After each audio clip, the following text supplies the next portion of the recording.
Defense Secretary Caspar Weinberger canceled plans to go to Bohemian Grove in California this weekend because of the possibility of more flare-ups in the Lebanon crisis. But even without the Defense Secretary, the Bohemian Grove will not close down for lack of power. And what is the Bohemian Grove? Well, it's a kind of summer camp for the powerful, an all-male gathering in great secrecy. More from Dennis Murphy. George Shultz, Henry Kissinger, and West German Chancellor Schmidt arrived by car. The chairman of General Motors and U.S. Steel came in by private jet. If you would look at the guest list over a period of 5 years, I don't think there would be anybody of any importance in America who was missing from that list. Cabinet officers and captains of industry are going to summer camp at Bohemian Grove, an all-male retreat secluded in the Redwood Forest 2 hours north of San Francisco. Outsiders are not invited. What's hidden away is a little bit of Boy Scout camp and a lot of fraternity hokum. There are rituals, bonfires, and the burning of effigies. The members live in lodges with names like Wolf and Caveman. Gerald Ford, Henry Kissinger, William French Smith, and George Shultz are bunkmates at Mandalay Camp. President Reagan's camp, Owl's Nest, is famous for its Eggs Benedict and Ramos Gin Fizz breakfast. But for the most part, stories about what happens in these redwoods are hard to come by. A campground statue reminds Bohemians to keep their mouths shut about the Grove. I've heard a lot of good music there. I've met a lot of interesting people, and I look forward to listening to music again. But there are employees who tell tales out of school. Half of these guys, from what I can tell, stay loaded or stay bombed, the entire time that they're there. They stagger into breakfast and stagger out from dinner. But at the same time, they're talking business.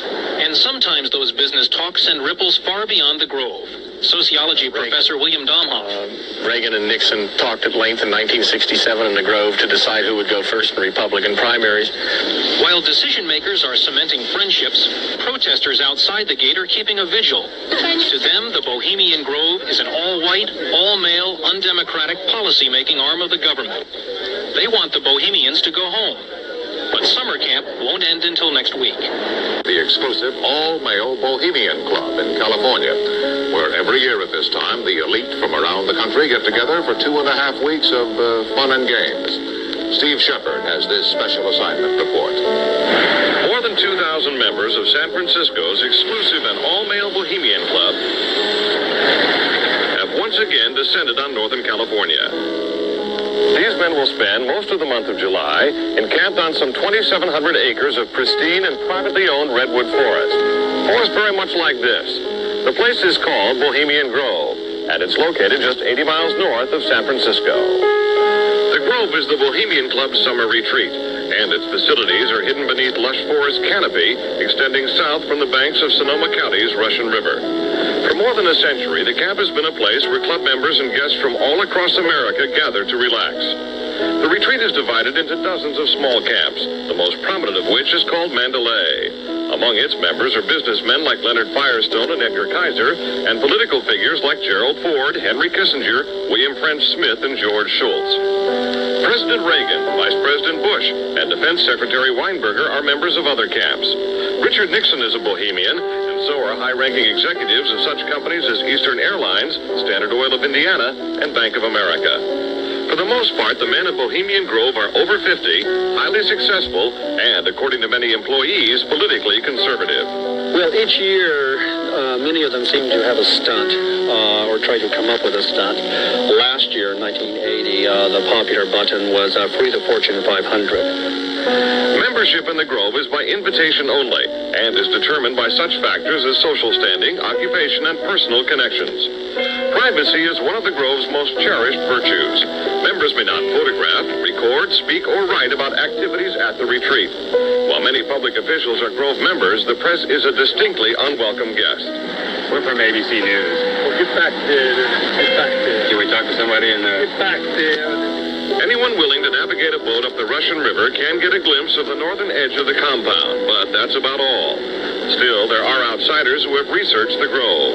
Sociology professor William Domhoff found out enough to write a book on the place. Well, I think it's a playground for the powerful. It's a place where wealthy men from all over the United States gather for 2 weeks to relive summer camp with this ceremony called the cremation of care. that begins the two-week encampment where the body of dull care, symbolizing woes and concerns, is burned on an altar in front of a big owl statue. When that ceremony ends, they all start to cheer and yell and hand each other a beer. Other regular activities include the production of 2 plays, one of which involves major sets, orchestral music, and extravagant costumes. The other play appears to be just a bit on the lighter side, at least judging from these old photos. Members also spend time swimming, hiking, relaxing in the sun, and doing a bit of drinking from the Grove's own privately labeled spirits. Like a boys' camp, the Grove has a symbol, in this case a somewhat fierce-looking owl.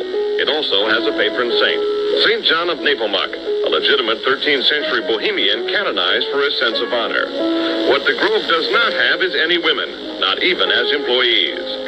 Despite its camp-like atmosphere, the Grove does host some serious business. To the degree that there's anything important happens at the Bohemian Grove, it's political. The important speeches that have been made at the Bohemian Grove have been made, for instance, and the best example, by Richard Nixon. Eisenhower gave a speech there. It was the first time the West Coast establishment really saw him close up. Discussions at the Grove in the 1930s helped lead to the development of nuclear power and the atomic bomb. It was at the Grove in 1967 that Richard Nixon and Ronald Reagan hashed out differences over their presidential ambitions. Each year, guests like Henry Kissinger or Zbigniew Brzezinski addressed members on their areas of expertise. Presidential counselor Edwin Meese will be among this year's speakers. And each year, other guests come to the Grove simply to enjoy themselves. This year, CIA Director William Casey is a scheduled guest of John McCone, former CIA Director. Baseball Commissioner Bowie Kuhn has been invited as a guest of baseball owner Peter O'Malley. Despite the presence of so many notables, the Grove is not without its small headaches.